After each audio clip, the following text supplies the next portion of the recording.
میرے نبی نے فرمایا سب سے اعلیٰ درجے کا مسلمان وہ جو بیوی کے ساتھ اچھا سلوک کرتا. پر آپ نے کہا میں اپنی بیویوں کے ساتھ سب سے اچھا سلوک کرتا. تو وہ ایک نوجوان میرے پاس آیا, کہنے لگا جی بیوی سے جھگڑا بہت ہوتا ہے تو مجھے کوئی تعویذ دے دو. میں نے کہا بیویوں پہ تعویذ چلتے ہی کوئی نہیں. کہنے لگا کیا کروں؟ میں نے کہا ایک طریقہ بتاتا ہوں. کہنے لگے بتائیں. میں نے کہا ہر دفعہ جب کھانے پہ بیٹھو 2-3 لقمے اپنے ہاتھ سے کھلا دیا کرو. کہنے لگا اس سے کیا ہوگا؟ میں نے کہا یہ تو تم بعد میں دیکھو گے کیا ہوگا, تم کرو تو صحیح. کوئی 2 ہفتے گزرے, میری اس کی اچھی دوستی تھی, اللہ اس کی بخشش فرمائے, تو فوت ہو گیا. میں نے پوچھا, اس کا فون آ گیا نا, تو میں نے پوچھا وہ میری بات پہ عمل کیا؟ کہنے لگا نہیں. میں نے کہا کیوں؟ کہنے لگا شرم آتی. میں نے کہا لڑتے ہوئے شرم نہیں آتی؟ بولا عورت بھی کوئی ذات ہے جس سے لڑا جائے. وہ غصے میں بھی آئے تو کمزور ہے, کمزور سے درگزر کرنا ہی انسانیت ہے. میرے نبی نے فرمایا شریف آدمی بیوی سے دب کے چلتا ہے اور کمینہ آدمی بیوی کو دبا کے چلتا ہے. تو میں کمینہ بن کے نہیں رہنا چاہتا, میں شریف بن کے رہنا چاہتا ہوں. یغلبہن اللئیم ویغلبن الکریم لان اکون مغلوبا کریما احب علی من ان اکون لئیما غالبا. سبحان اللہ.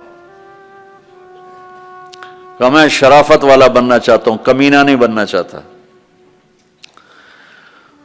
میں نے کہا تمہیں لڑتے ہوئے شرم نہیں آتی؟ گاما پہلوان پنجاب والوں نے سنا ہوگا, بہت بڑا رستم تھا. وہ پارٹیشن کے بعد پاکستان آ گیا لاہور, تو سبزی لے رہا تھا تو بھاؤ تاؤ پہ کوئی ہو گیا جھگڑا, تو وہ دکاندار کے پاس گلاس, اس نے گلاس اٹھا کے مارا گامے کو, اس کے یہاں لگا, خون نکل آیا.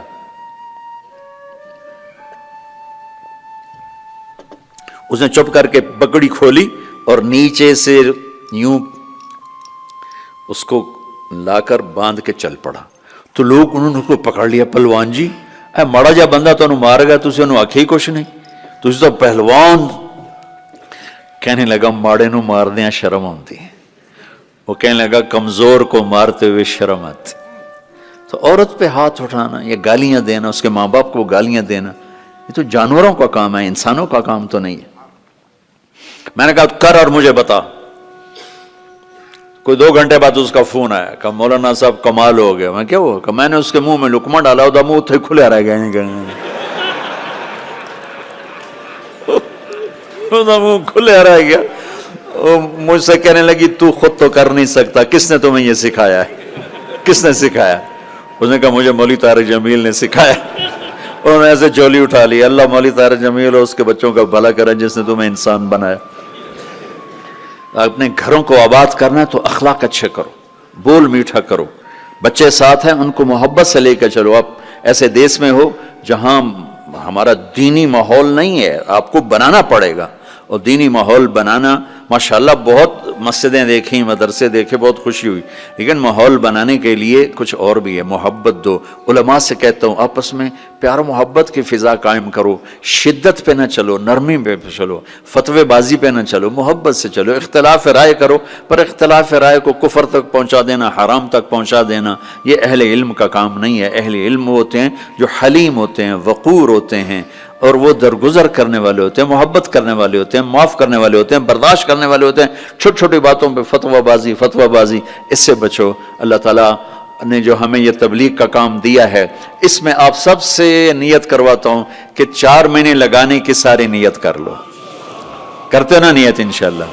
اور چھوٹی سی تشکیل کرتا ہوں کہ ہر مہینے 3 دن آپ لگا لیا کریں. اللہ کا فضل ہے, تبلیغ کا کام تو ہر جگہ ہو رہا ہے. اب ہر مہینے صرف 3 دن جانا شروع کریں. جنید جمشید مرحوم کو میں نے یہ کہا تھا کہ تو 3 دن لگانا شروع کر. وہ کہنے لگا میں تو ناچتا ہوں, سٹیج پہ گاتا ہوں, میں 3 دن لگاؤں گا, کیسے لگاؤں گا, میں ادھر یہ کرتا ہوں, ادھر تبلیغ کروں. میں نے کہا یہ تیری ڈوز ہے, دوا ہے, تو دوا شروع کر, صحت ہو جائے گی. 97 کی یہ بات ہے. اس نے بات پلے باندھ لی. ہر مہینے 3 دن لگا لیتا جب کراچی میں ہوتا. جب نہیں ہوتا تھا تو پھر نہیں ہوتے تھے. جب کراچی میں ہوتا تو 3 دن. 97, 98, 99, 2000 اور 2001 میں 4 مہینے کے لیے نکل گیا.